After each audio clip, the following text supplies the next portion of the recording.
Whether you're a skeptic or a believer, join me, Rob McConnell, as together we'll investigate the world of the paranormal and the science of parapsychology here on the X-Zone Radio TV show on XZBN and the X-Zone TV channel on Simul TV. Since 1990, the X-Zone Radio TV show has been the place where people dare to believe and dare to be heard. Together, we'll investigate UFOs, aliens, ghosts, Bigfoot, psychic phenomenon, lake monsters, conspiracy theories, government cover-ups, the truth embargo, alien abductions, ESP, haunted locations from around the world, and so much more. With over 28 years of broadcasting and more than 4,500 individual guests, the X-Zone is truly a place where fact is fiction and fiction is reality, as evidenced by the credibility, integrity, and professionalism of the guests that we bring to our international audience. If you have seen a UFO, had a close encounter, seen a ghost, Bigfoot, lake monster, or a story that you would like to share or have investigated, contact me, Rob McConnell, by sending me your email to xzone@xzoneradiotv.com, or you can call toll-free 1-800-610-7035, extension 143, and on Skype, X-Zone Radio TV. For more information on the X-Zone Radio TV show with yours truly, Rob McConnell, visit www.xzoneradiotv.com or www.xzonetvchannel.com or simultv.com and xzbn.net. Until next we meet here in the X-Zone from our broadcast center and studios in Hamilton, Ontario, Canada, always remember, X-Zone Nation, keep your eyes to the sky and your heart in the light.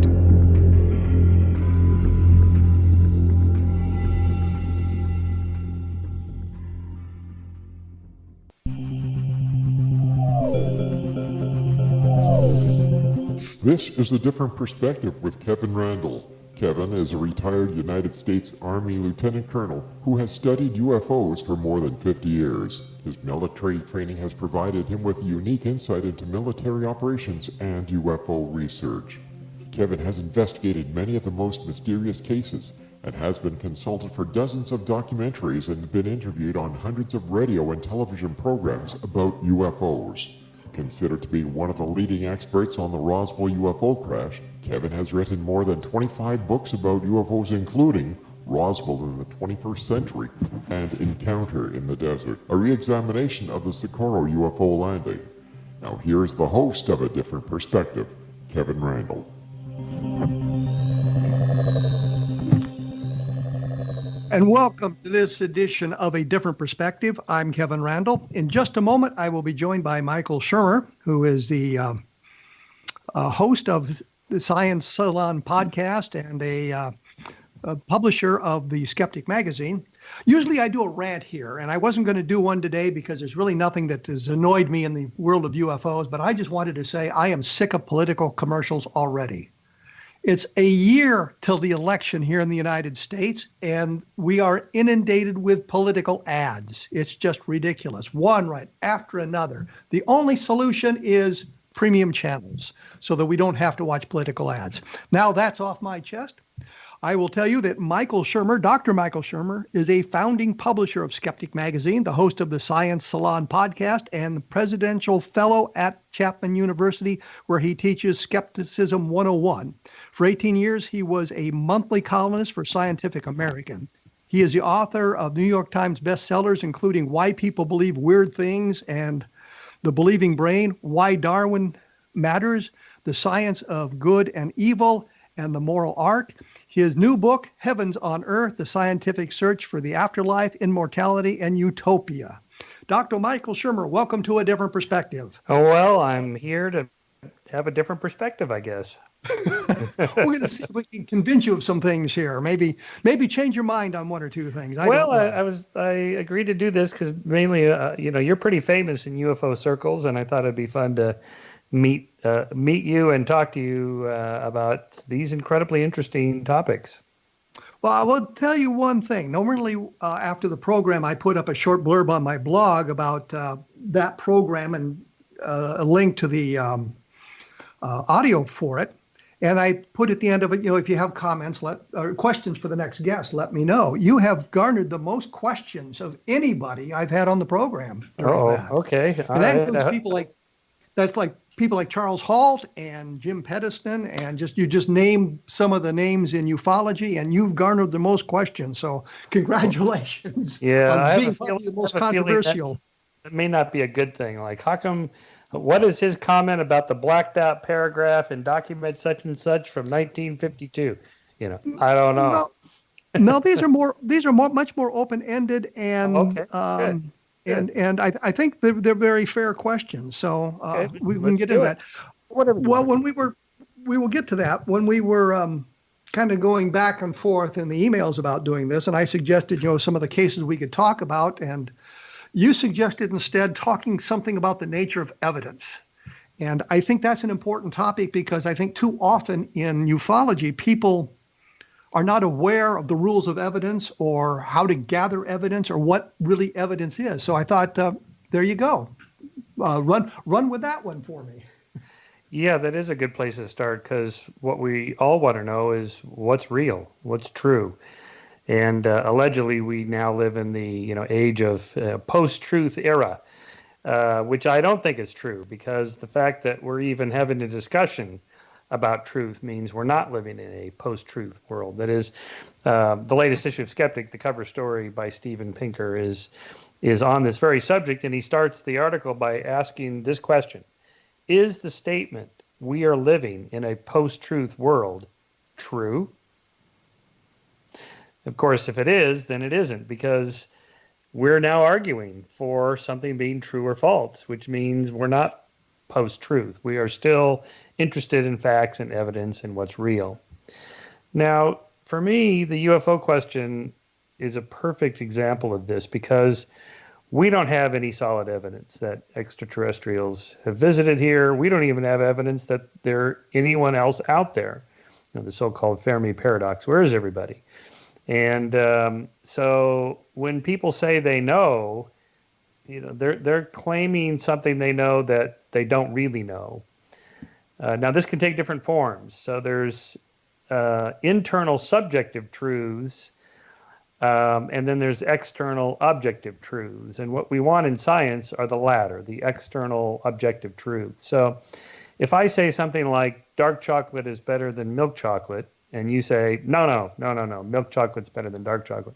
Well, there's no way we're going to resolve that question, because that's a matter of internal personal preferences. But actually, can't we sort of answer that question by looking at the health benefits of dark chocolate as opposed to milk chocolate, and the number of grams of sugar in it, and all of that sort of thing? Yeah, absolutely. But that would be a different question. There you're asking health benefits. When I say milk chocolate's better than dark chocolate or vice versa, I'm expressing a taste preference.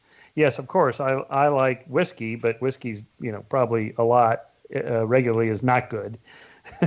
So, but that's different than a taste preference. So that's another perfect example. Like when Deepak Chopra, my friend, talks about the benefits of meditation, and he says something like, meditation really works. But what does he mean by work?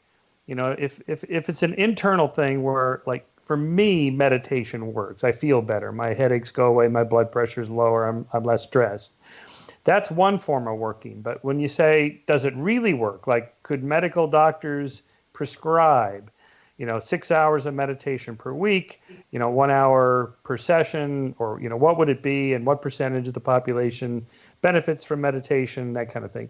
So again, we're after that, how do we go from an internal subjective state of being, like my headache went away when I took the placebo, to this larger question: is it really true? Do placebos really work? And in that case, the answer is yes, they do, because we have studies showing that. So the goal of science is to somehow move from these internal states. When somebody says, I was abducted by aliens, and you say, well, when did this happen? Well, it was in my bed at 3 a.m. Was there anybody there? No, it was just me. Well, that may be true, but it may just be an internal kind of a dream, a lucid dream. Well, let's open this up a little bit differently, because when we talk about evidence, you're talking about, I guess, internal as opposed to external, and there is physical evidence left behind, landing trace cases, many of those, radar sightings, photographic evidence. These are all types of evidence, aren't they? Yeah, evidence of something, not evidence of extraterrestrials, evidence of something yet explained, yet to be explained. So one way to think of it is again, like if a biologist wants to announce that they've discovered a new species, they have to have a type specimen, what's called a holotype. They have to be able to show it to other people and go, here it is. So if you show up at a biology conference and go, hey, I've discovered a new primate, bipedal primate, say, we call it Bigfoot or whatever, but and biologists are going to go, well, whoa, that's incredible. It's super interesting. Show us the body. Well, I don't have that, but I have this pad here where you kind of call it a landing pad, a sleeping pad, or some footprints or some hair. Okay, can we do a DNA test on the hair? Well, it turns out it's indistinguishable from bear hair. Okay, how do you know it's not a bear? And so on. In other words, you can't name a new species based on blurry photographs, grainy videos, spooky things that go bump in the night, weird anomalies that are not explained by other biologists and so on. That's not enough. It's enough to be interested. Like, wow, that was super interesting. Go get some more data and come back. And when you have something, we'll be interested. So it's not that biologists are skeptical that there's a Bigfoot. It's just that no one has found one. And I would make the same application to extraterrestrials. Again, if extraterrestrials are real, where are they? Show us. We'd like to meet them. And again, blurry photographs, grainy videos, radar sightings. We have things that are much better than grainy photographs. We have some very startling photographs. We have radar sightings in which the objects were seen by outside observers in the place where they were supposedly seen. We've had jet interceptors of these objects also watched on radar. We have the Zamora case in Socorro, New Mexico, where the police officer saw the object landed on the ground, and when it left, there were footprints left behind. So you've got observation of an object of some unknown origin lifting off in New Mexico and landing traces being left behind. So you have these chains of evidence that don't rely specifically on the witness, but also on other factors that can be measured and looked at as well. And while I understand that doesn't lead you to the extraterrestrial, it does suggest that there's something other than just misidentifications going on. And you're going to have to wait to answer that till right after this, because I'm up against the first break, if you can believe it already. I am here with Dr. Michael Shermer, he of Skeptic Magazine. The website is www.skeptic.com or michaelshermer.com if you want to take a look at that. We will be talking about some UFOs and the levels of evidence needed to, I guess, impress the scientific community and some of the skeptics and see if we can learn something that we all can come to grips with. My website is www.kevinrandle.blogspot.com, and the book is Roswell in the 21st Century and Encounters in the Desert, which is about the Socorro landing. We will be back right after this, so please stick around.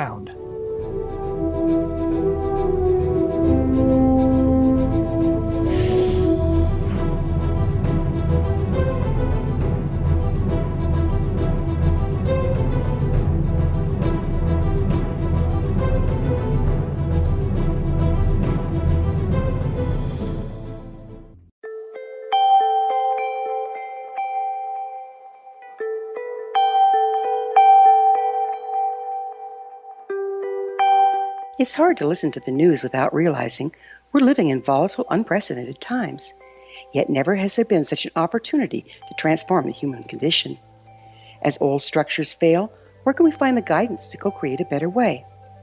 Find Your Path Home is an ever-evolving, leading-edge information, education, and healing resource center designed to support and guide you on your path to unity and enlightenment. Based on sound principles employed by shaman worldwide, we provide techniques that can support you through the current transitions, offering online shamanic classes, international long-distance shamanic healing sessions, complimentary Mission Evolution radio episodes and Stairway to Heaven TV vignettes, seminars, retreats, and much more. All of this can be found on findyourpathhome.com. So I was watching the X Zone TV channel last night when I was abducted by aliens, and they kept repeating to me over and over again, simultv.com, simultv.com. What's simultv.com? That's what I asked them. They had it written on the side of their UFO. How do you spell that? UFO. No, I mean simultv.com. simultv.com. simultv.com. Right. simultv.com. Interesting that you were abducted by aliens in a simultv.com UFO last night. Oh, yeah? Yeah. Now that you mention it, I remember now last night I was awakened from a deep sleep. My great-grandmother was standing there. She said she'd come from the hereafter to tell me about simultv.com. She even spelled it out for me. simultv.com, sonny boy. simultv.com. simultv.com, sonny boy. Wow. Yeah. Guys, you'll never guess what my psychic guru just told me. simultv.com. Exactly. Are you guys psychic too? Of course. We all know about simultv.com. simultv.com.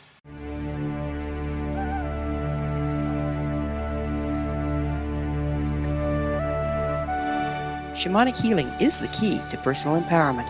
Why? All four levels of our being, physical, emotional, mental, and spiritual, must be addressed for us to enjoy balanced, healthy, abundant lives. Yet there are few provisions for spiritual or energetic healing. Shamanism, found at the root of all cultures, is a very effective spiritual healing modality. To find quality shamanic healing you can trust, regardless of where you live, look no further than Find Your Path Home Long-Distance Shamanic Healing Program. All Path Home Long-Distance Healing practitioners have been trained and certified through Path Home Shamanic Art School. Change your life. Live abundantly. Schedule a long-distance shamanic healing session with Gwilda Wiyaka or one of her quality practitioners today at findyourpathhome.com.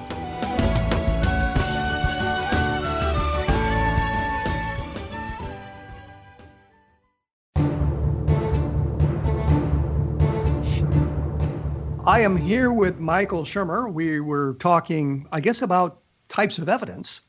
And when we went away, I posed quite a long treatise, I suppose, about blinding traces, for example, witness testimony that goes along with this, radar cases where we have pilots seeing the objects where the radar said they were and that sort of thing. Those are all forms of evidence, obviously. Is there something more that you want other than me showing up with a alien creature? Well, you'd have to do that for me to be convinced there was extraterrestrials, because the radar traces could be something terrestrial. In fact, when you ask the kind of Hume question, the what's more likely question, Hume wrote a treatise on miracles, and he asked us to ask what's more likely, that the laws of nature are suspended or that something people think that they witnessed is actually better explained by something else more common within the laws of nature. So I would say, it's far more likely that the radar trace, the landing pad, the lights in the sky that people saw represent something terrestrial. Experimental aircraft. We know that like 90 to 95% of all UFO sightings, even by pro-UFO people like yourself, are fully explained by terrestrial things. So we're sort of left with this problem of anomalies. What do you do with that 5 to 10% of sightings that are not explained by anything? And this is a kind of a broader problem in science. What do you do with anomalies? And sometimes anomalies build up enough that the mainstream paradigm shifts. The old theory doesn't explain it well enough, and a new theory emerges that explains all the stuff that the old theory explained and the anomalies that the old theory couldn't explain. And that's some progress in science that way. So until we have something like that, the answer is you don't have to do anything with the anomalies. You try to answer them the best you can, but there are always unexplained anomalies in every field. I mean, like I've been recently writing about alternative archaeology. And, there's dozens and dozens of alternative theories of who built the pyramids and the Sphinx and who discovered America first, and, on and on and on. And they're all based on these anomalies that, like, the mainstream archaeologists can't explain, let's say, the erosion of the Sphinx. This is a big point. Or, how the Egyptians moved those big blocks that weigh, tens of tons or hundreds of tons each. How could they have done that without modern technology and so on?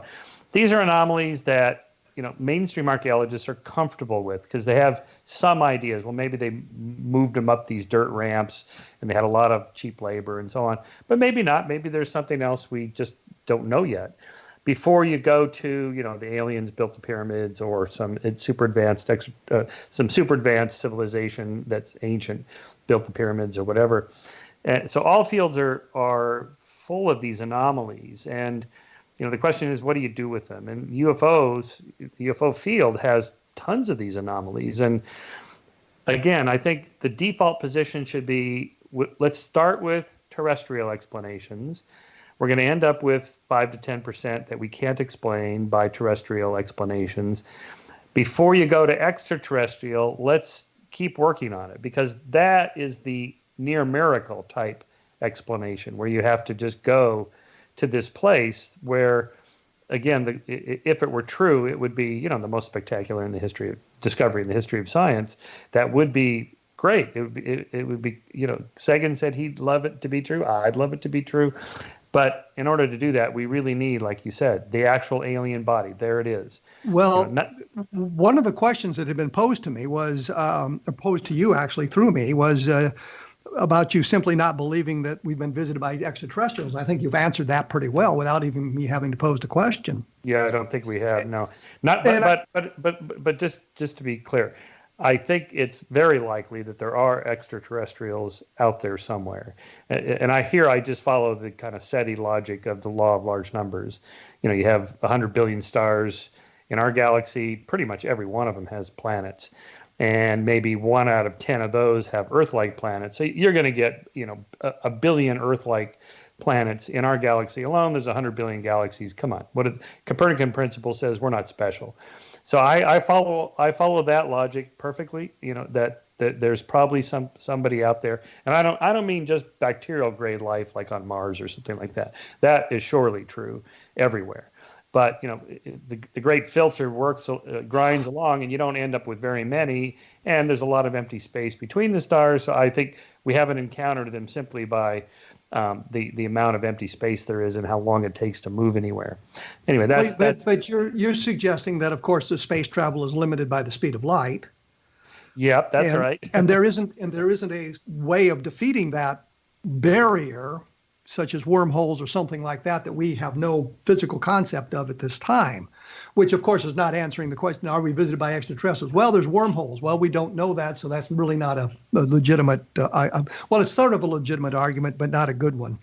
To be fair to my own critics in science, the Fermi paradox is based on just one slightly more technical argument there, that you only need one civilization to start exploring the cosmos. And in the course of, I think the calculation was like 10 million years, they would have populated the entire Milky Way galaxy, enough that we would definitely have encountered them. Even if it's not them biological extraterrestrial intelligence, it could be, they could be computers or robots or self-replicating robots or something like that. They would have been here by now. So where are they? And that's called the Fermi paradox. There's a book about this called. Yes, and we're all aware of the Fermi paradox, and the answer, the question would be, well, they're here because we've seen them already. But that's really not quite the. But what is your explanation for why they aren't more prominent? I mean, is it like they use a cloaking device? They have a prime directive? Oh, I would think the vast distances is the limiting factor here. I would think that you don't have the number of visitations that people demand simply because of the technological difficulties of getting here and the amount of treasure that has to be spent to finance, if they do that sort of thing in the alien environment to get here. I think that if we've been visited, it's a very limited number of visitations. I think Carl Sagan had argued at one point we could expect one extraterrestrial visit every 10,000 years. And my question to him would have been, when do you start counting?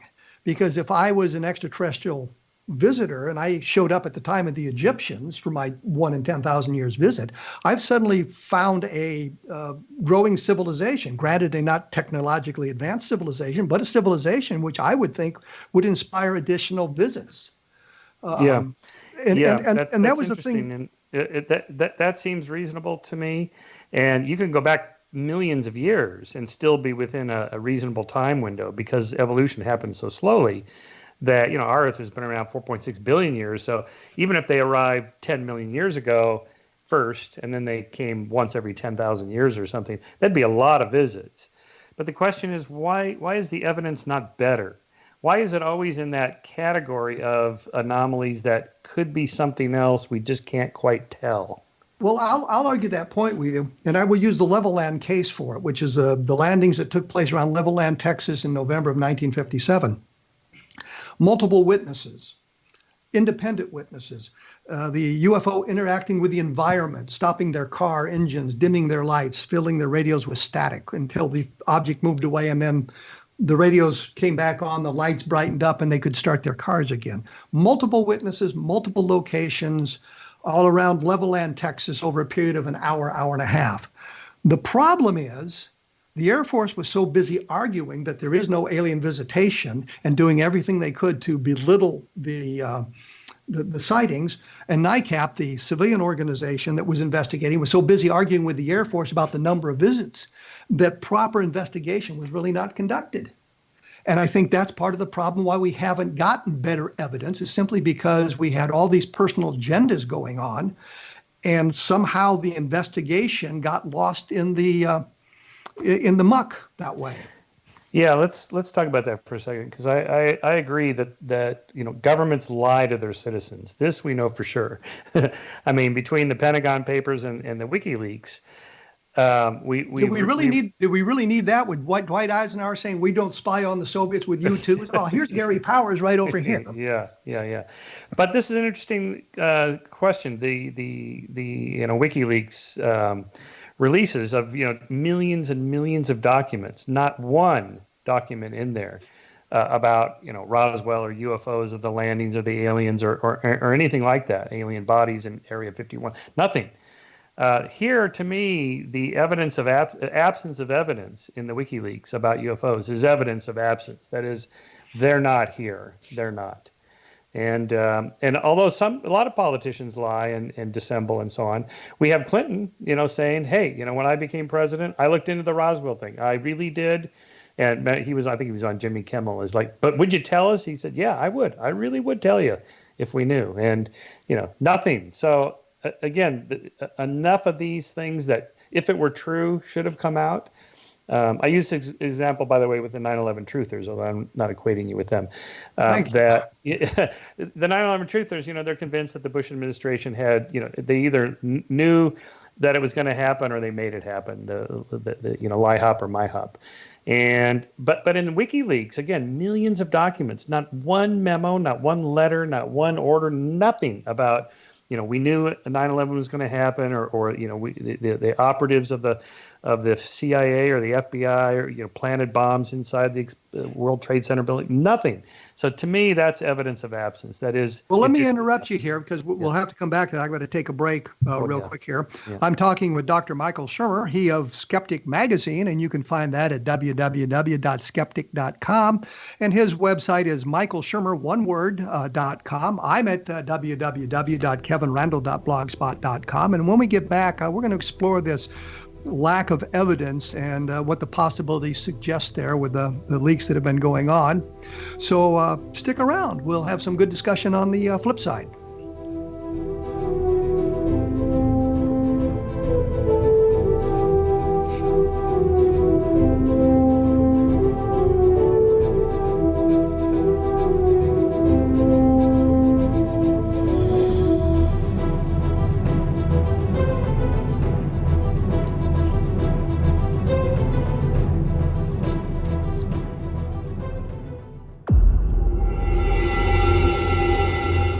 Whether you're a skeptic or a believer, join me, Rob McConnell, as together we'll investigate the world of the paranormal and the science of parapsychology here on the X-Zone Radio TV show on XZBN and the X-Zone TV channel on Simul TV. Since 1990, the X-Zone Radio TV show has been the place where people dare to believe and dare to be heard. Together, we'll investigate UFOs, aliens, ghosts, Bigfoot, psychic phenomenon, lake monsters, conspiracy theories, government cover-ups, the truth embargo, alien abductions, ESP, haunted locations from around the world, and so much more. With over 28 years of broadcasting and more than 4,500 individual guests, the X Zone is truly a place where fact is fiction and fiction is reality, as evidenced by the credibility, integrity, and professionalism of the guests that we bring to our international audience. If you have seen a UFO, had a close encounter, seen a ghost, Bigfoot, lake monster, or a story that you would like to share or have investigated, contact me, Rob McConnell, by sending me your email to xzone@xzoneradiotv.com, or you can call toll-free 1-800-610-7035, extension 143, and on Skype, X Zone Radio TV. For more information on the X Zone Radio TV show with yours truly, Rob McConnell, visit www.xzoneradiotv.com or www.xzonetvchannel.com or simultv.com and xzbn.net. Until next we meet here in the X Zone from our broadcast center and studios in Hamilton, Ontario, Canada, always remember, X Zone Nation, keep your eyes to the sky and your heart in the light.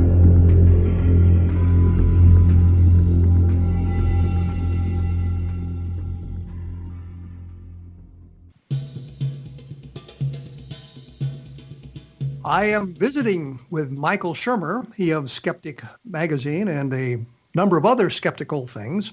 When we left, he was mentioning WikiLeaks and how the document dump of, I guess, literally millions of documents didn't show any UFO-related documents. So my question would be, well, we know there are classified documents, and they've come out since WikiLeaks. Documents talking about UFOs. We know that there have been classified programs that dealt with UFOs for years. And I'm not talking Blue Book. I'm talking Project Moondust, for example, which was designed to recover returning space debris of foreign manufacture or unknown origin. And we know there was a UFO component because some of the documents talked about UFOs. So when you say that there was nothing in the WikiLeaks documents, it might be that he just didn't have access to the proper classified files, because we know there are documents out there that relate to UFOs.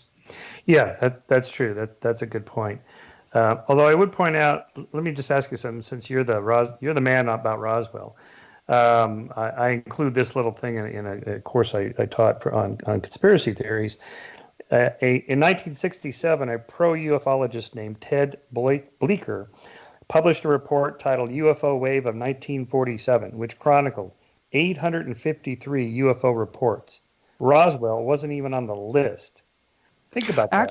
Actually, I think the report you're talking about was a survey of a lot of newspaper articles. Yeah. And he does mention Roswell, but he puts it in the category of a hoax. Oh, really? Okay, I didn't know that. That's interesting. Because yeah, so to me, we published an article in Skeptic on this by Duke Gildenberg. Do you know him? B.D. Duke Gildenberg. He worked for Project Mogul, and he kind of tracks that whole story, which is super interesting to me because yes, the government did lie about what was going on. That we were spying on the Soviets and listening for their acoustic traces of nuclear tests. In case they were doing that. And, that's the kind of thing that the government would lie to us about. Not that they were hiding extraterrestrials, but there's two problems with that. Yeah. Number one is Dr. Albert Crary, who was the leader of the New York University balloon project in New Mexico at the time, kept field notes and a diary. And the only missing launch of one of his mogul balloons, although they didn't call it the Mogul balloons at the time, although they did know the name, Mogul, said that they didn't launch it on June 4th because of clouds. They were not allowed to fly the balloons at night or in cloudy weather because these huge arrays were considered a hazard to aerial navigation. So if they didn't launch a balloon on June 4th, which would have been the date that they would have had to launch it, then there couldn't have been a balloon that fell on the Brazel Ranch, the Foster Ranch, and therefore that explanation doesn't work. Yeah, that picture of Major Jesse Marcel holding the foil. Oh, he's holding the parts of a radar reflector, and you can see the envelope in the balloon in the background. But that's not Mogul. Okay, so you don't think that's evidence of an extraterrestrial, that picture? No, the only thing that comes out of those pictures is the Ramey memo, the document that General Ramey is holding in his hand when J. Bond Johnson took the photographs. Yeah. And there's been, and if you blow it up large enough, you can actually read parts of it. You can't read all of it because of the way it's being held and the folds in it. Yeah. And there's been multiple attempts to read the document. And I think some very good science has been applied to that in the way it's being done and the way they're trying to enhance it to read it. But I don't think that's ever going to come to any great conclusion there. I think it's just beyond science, and I don't think we'll ever have the technology to be able to read it. But it's clear that Jesse Marcel is holding a balloon. But Jesse Marcel also said on a number of occasions when he was shown those pictures, said, that's not the stuff I brought from Roswell. Yeah. Well, so this is a good example, that the Roswell and then the Texas case you discussed before the break, again, you can have a lot of people seeing something and agreeing, like, yeah, we saw this thing and it did this, that, and the other. They may disagree somewhat because eyewitness accounts are not reliable, but we can agree something. There's some anomaly. There's something weird going on here. There was no question that something fell at Roswell. We all agree on that point. Something fell. So again, what's more likely, that it's something terrestrial or something extraterrestrial? Absolutely, something terrestrial is much more likely. Yeah. However, no terrestrial explanation has been found. If you go to the Air Force report that they did it, and I've talked to Colonel Weaver a number of times, who was the leader of the Air Force investigation in the 1990s on it, they eliminated everything. They eliminated missiles from White Sands, which we had already done. We'd already done. They eliminated aircraft accidents and all kinds of experiments in that fashion. And when it came down, they said, well, we lean toward Project Mogul, but the documentation doesn't support that.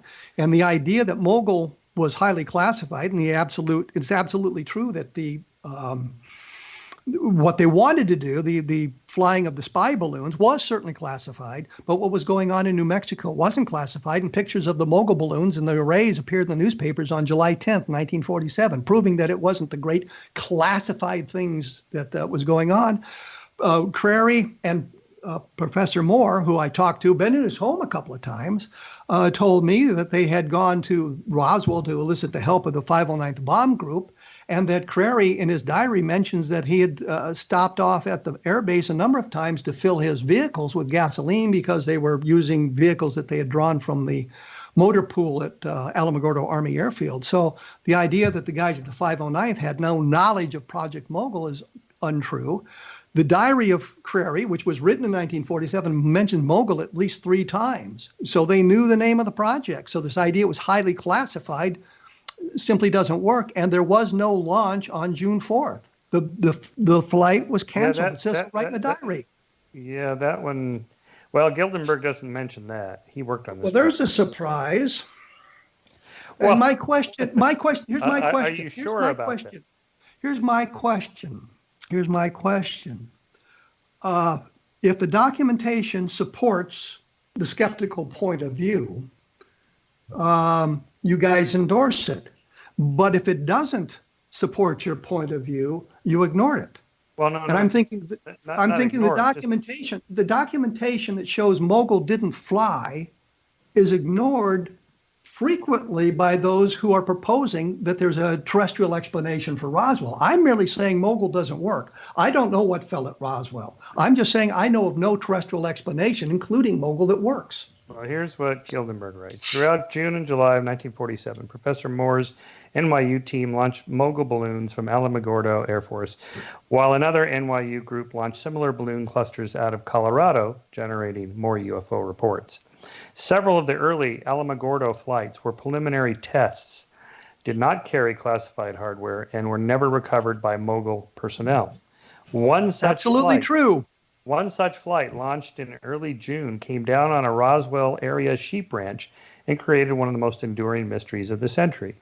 Review of the project records has identified that flight with a very high degree of certainty as Mogul Flight Number 4, launched on June 4th. Analyzing newly available weather data and following the lead of Professor Moore, I have also linked a later mogul flight launched on July 7th to the legend. The gear known to have been on this particular flight was described almost exactly in a famous telegram to J. Edgar Hoover, which is quoted without comment in most pro-alien Roswell literature. Close quote. See, and that's misleading. That's untrue, because if you take a look at the documentation, and this is my point precisely, if you look at the documentation, Dr. Crary's field notes and his later official notes show there was no flight on June 4th. Flight number 4 was canceled. The first successful flight, according to the documentation from the New York University reports that were made and Dr. Crary's field notes, and Dr. Crary being the leader of the experiments in New Mexico, not Professor Moore, but Dr. Crary, he says there's no flight. The flight was canceled because of clouds. So if the flight was, and that's my point, if the flight was canceled, we have the documentation showing the flight is canceled, why do not the skeptics accept that? This is the first I've heard of that, so I don't know. I mean, I'm going based on the guy who worked on the project. Let's talk about Charles Moore, because that's important. He worked on the project. If you take a look at the documentation he provides, if you look at his analysis of the Winseloff data and where the flight went, he tells us first that it had to be launched at dawn on June 4th. But a weather system went through at about that time, which changed the Winseloff data. So he then says, well, the flight took off at 2:30 or 3:30 in the morning. That was in violation of the CAA regulations under which they operated. They could not fly or launch those balloons at night. It says so right there in the documentation. They can't fly it, and Crary says the flight was canceled. Therefore, there was no flight. Okay, let's assume that's true. So what? I've eliminated mogul as an explanation. Is what? Yeah, but then what? How do you get extraterrestrial from there? I don't. Oh, you don't. I don't. So if you take a look at Roswell, if you take a look at Roswell in the 21st century, my conclusion is I can't find a terrestrial explanation for it. But that does not take us to the extraterrestrial, because there still might be something hidden that we don't know about and we have not found. I don't know what it is. I don't know what it could be. But I will say this, I have no explanation, and we've looked at everything, and when I say we, Don Schmidt and I and others have gone to White Sands.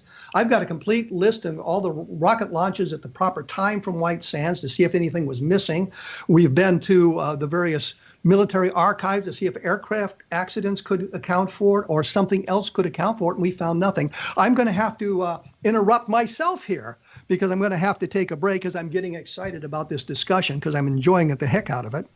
I am here with Michael Shermer. He's at www.skeptic.com, michaelshermer.com, and I am at kevinrandle.blogspot.com. Can't even get my own site right. We will be back with the final segment with Dr. Shermer right after this, so please stick around.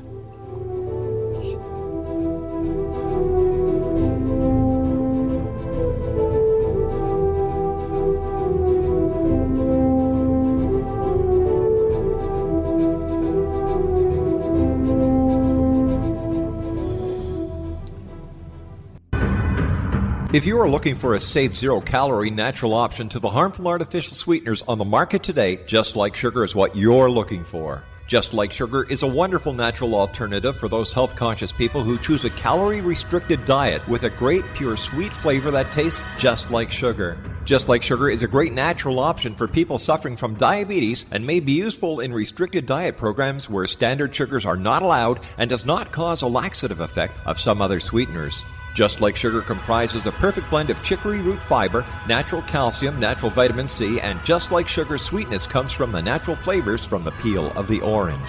Just Like Sugar is a natural alternative to harmful artificial sweeteners and will change the way that you believe all natural sweetener products taste. Just Like Sugar is available at your local Whole Foods markets, Wild Oats markets, Henry's, Sun Harvest, and many other fine natural food stores in the U.S., Canada, and worldwide. They are here, and they've been here for thousands of years, making their presence known in the shadows. They might be seen by a lonely motorist on a deserted road late at night, or by a frightened and confused husband in the bedroom he is sharing with his wife. But who are they? What do they want? Why are they here? Perhaps most concerning, has the government been aware of their presence all along? The new book by Ellie Marzulli, UFO Disclosure, The 70-Year Cover-Up Exposed, delves into the world of UFOs. Can full disclosure be soon? Order now and receive a free hour and 37-minute DVD on the UFO phenomenon. UFOs are real. Get both the book and the DVD, a $40 value, for only $19.99. To order your book and DVD today, go to lamarzulli.net. That's LAMARZULLI.net. You have heard of the X Zone? Now watch it on Simul TV, plus 500 video games, live TV channels, free video on demand, worldwide, and more. Does this sound like tomorrow's television? Well, it is, but you can have it today, right now. It is Simul TV. Simul TV offers what the others only wish they could provide. 15 exclusive channels like X-Zone, Sci-Fi, and Horror. We are worldwide. No other provider offers that. 500 built-in video games. No need to have an extra expensive system. We have them included. Free video on demand. Live streaming events from around the world, interactive online network, and much more. Tomorrow's TV today. Simul TV. Sound too good to be true? Well, it's not. You can have Simul TV today. Sign up at simultv.com. Do it today.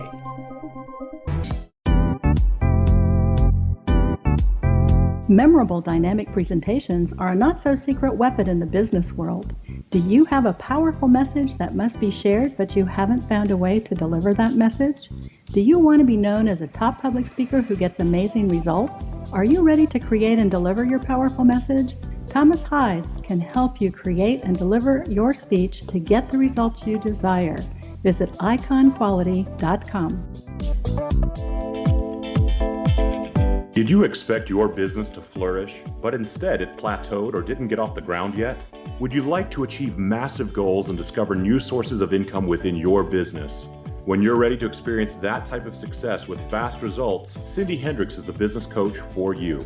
Her work with entrepreneurs and business owners has been life-changing. To get you and your business where you want to be, go to imaginemoresuccess.com. Has the fear of public speaking stalled your business or personal life? What would you give to develop and maintain supreme confidence? Have an invaluable private program to always perform at your best. Imagine how you would feel. You can have all that and so much more today with Thomas Hides' life-changing course called Number One Fear Unleashed. Visit numberonefear.com and be liberated from your fear of public speaking.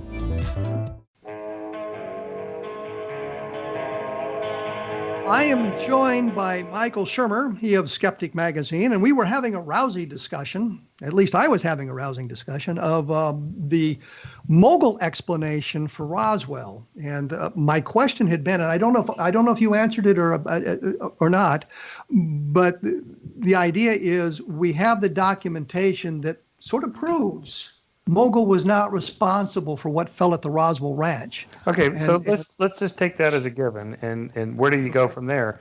Really, it doesn't lead anywhere other than, well, okay, so Mogul isn't the terrestrial explanation. Maybe it's something else, and you say, well, maybe it isn't. It's like, okay. No, so I agree. I agree that not having a good terrestrial explanation doesn't get us to the extraterrestrial. And I said that in my book on Roswell in the 21st century, that we've eliminated the terrestrial explanations as we know them at the moment that have been postulated, although too many in the skeptical community seem to have accepted Mogul without the critical review that demanded. I guess that's really the question. I was not aware of the piece of information about the launch not being made because of the weather. Anyway, I will inculcate that into my repertoire of Roswell explanations. But the larger problem we still have is just on the extraterrestrial visitations in general. Back to where we began, to convince not just me, but any scientist, you really need some physical evidence, something that, I can see, you can see, we can take it to a conference, photograph, it's in the newspaper, it's in a peer-reviewed journal, it's in a museum, that it's just like anything else that we're sure is true, like naming a new species. Here's the type specimen. Oh, there it is. It's like the cryptozoologists make a big deal about the mountain gorilla wasn't discovered until 1903, I think it was, and there was this other large mammal discovered in Vietnam in like 1960 something that we didn't know about. So yeah, okay, so what? Well, therefore there might be a Bigfoot. Yeah, there might be. I mean, at one point, hundreds of thousands of years ago, there were many bipedal primates, hominids running around the world, and we were the last one standing. Neanderthals went extinct about 35,000 years ago. So yes, it's possible, but where are they? You can't say because it's possible it's true. Yeah. Let's drag this back to the UFOs. Are there any UFO cases that you find particularly interesting? Well, they're all interesting, but not just remember what the U means. It just means unidentified. I mean, I've seen UFOs, but I just assume, like sometimes I figure out what they are, sometimes I don't. I just assume it's something terrestrial, and end of story. The mystery is fun, but I don't want to take it too far because it's so unlikely. And the more I study, like the Cold War and what our own government and the Russian government were up to, the more likely I think that these things are probably something to do with military or spying or, some technology we don't yet know about. The stuff when we find out about, decades after the fact, like the U-2 spy plane or the SR-71 Blackbird and these sorts of things, it's like, that's incredible technology. And I didn't know that was going on, and, that we were doing this and that and the other. In all this business about Russian hacking of the 2016 election, for example. Well, we were hacking all sorts of elections in the 1970s and 80s in South American countries. That's the kind of stuff. So our government does do nefarious things, for sure. Let's drag this that back doesn't to mean UFOs. extraterrestrial. Let's drag this back to UFOs because my PhD dissertation was done on the belief structure influencing the identification of ambiguous stimuli. Oh, interesting. Which means basically if you saw a strange light in the distance and you were into ghosts and the paranormal in that realm, you would identify it as a ghost. If you were into UFOs, you would identify it as a UFO. In your case, your belief structure suggests, well, it's not a UFO meaning a alien spacecraft, but you identified it in some fashion as terrestrial, even though you couldn't identify its specific source. Yeah, so I like that you did that. That's an interesting interpretation. I would agree with that. The paradigm kind of determines what you're seeing when the stimulation is ambiguous, when you can't quite make it out. What you think it might be is going to influence it. When it's super clear, then again we've shifted from internal states to external states, from subjective truths to objective truths that anyone can see. That's a UFO right there. It's standing right there in front of me. I can touch it, photograph it, take it apart, back engineer it, whatever, that we know for sure. But until then, I think the skeptical position, that is the default position, is the burden of proof is on the claimant. Otherwise, absolutely. I've never argued against that point of view. That if you tell me something unusual, I found Bigfoot, I've seen UFOs. Yeah, prove it to me. What do you have in the way of evidence? I understand that completely, but I also kind of wonder about the idea that when does empirical evidence replace anecdotal evidence? Because an awful lot of times, the UFO sightings and the people relating the information, including those when they've seen the object land and there's landing traces left behind, or there's radar traces and Air Force pilots have intercepted them. The idea is, well, we can dismiss that because that anecdotal testimony, that's anecdotal. It doesn't lead us anywhere. Is there a point where where the anecdotal testimony reaches sort of an empirical status? Yeah, here again, using an analogy like in medicine. 100 anecdotes are no better than one. 1,000 anecdotes are no better than 100, because we need to know the cases where it didn't work. So alternative medicine people always, have testimonials. So-and-so, I had 100 people try my thing and they got better. Well, what about the 100 that tried it that didn't get better? We have to know what that is as well. Now, it's not a perfect analogy for what you're talking about, but to shift from 100 people saw something. That what that tells us is that it's probably not an internal hallucination or sleep paralysis or lucid dream or something like that. Clearly, 100 people are not all hallucinating. They saw something, But the question is what? So that's why I kind of like the shift you guys are making toward, what is it, UAPs, unexplained aerial phenomenon, rather than UFOs. Because UFOs has become, in pop culture, so equated with aliens, extraterrestrials, that's where everybody goes when they hear that word. So UAP is just, it's just something unexplained that was in the atmosphere, aerial phenomenon of some kind. Now what? Well, okay, let's keep looking for terrestrial explanations. And remember, it's always okay to say, I don't know.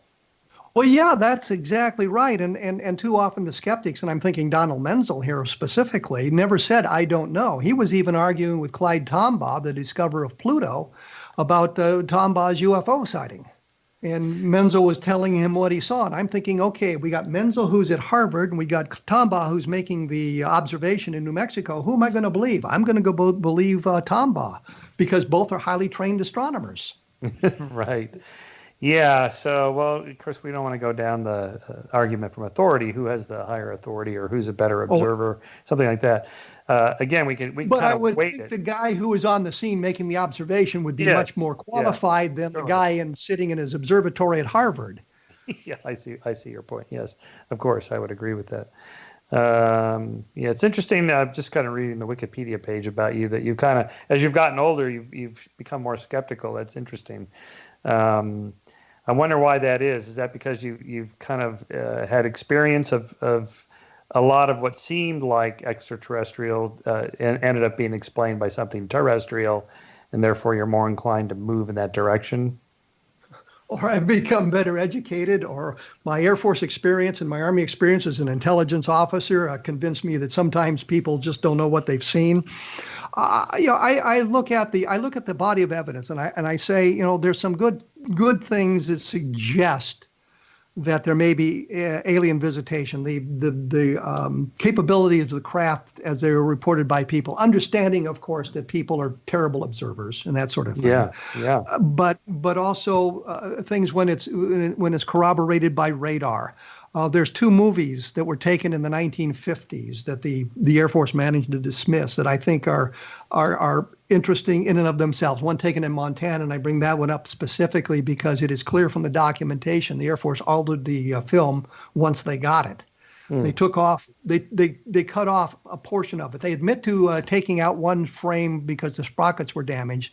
But if you take a look at the evidence of when the film was taken and the length of the film, you can see that there's much more missing than just the one frame. And I look at that, and there's no way that the guy that took the photo, took the movie, Nick Mariana, could have faked that in 1950, a movie in 1950. He just didn't have the capability, unlike today where every kid in his computer can do it. And you're likewise skeptical of the alien autopsy film? Oh, it's completely and totally a hoax. The people admitted it. Yeah. So there you go. Michael, I'm going to have to. We have to go. Okay. Yes. You were going to ask, is it? I was going to, if you put any weight into the ancient alien hypothesis. No. No. Okay. Yeah. All right. I studied anthropology as an undergraduate. Okay. Very good. See, we're not that far apart, I think. No, I don't think so at all. I just think that, I think it's an interesting discussion as well, and I've enjoyed having you on the program. Well, thanks. As I say, it's www.skeptic.com, michaelshermer.com. Michael Shermer, thank you for taking the time to share your opinions with us today. You're welcome. And I didn't even get to half the questions that the readers sent to me. Oh, well, we'll do I'll be a returning champion on your podcast. Okay. Thank you very much. Next week, I'm going to be talking to Ryan Wood, he of MJ12 fame, UFO crash fame, and he's complaining about Wikipedia sort of deleting the kind of pro-UFO articles and maintaining a more skeptical attitude on there and thinking it's unfair. And we're going to talk about that. We'll talk about his MJ12 research. The following week, I will be having on John Burroughs, which came about strangely, but we will have John Burroughs talking about meltwaters once again. I will be back in 167 hours, so hang around waiting for us to show up, or just tune in when we get a chance. Thank you for listening.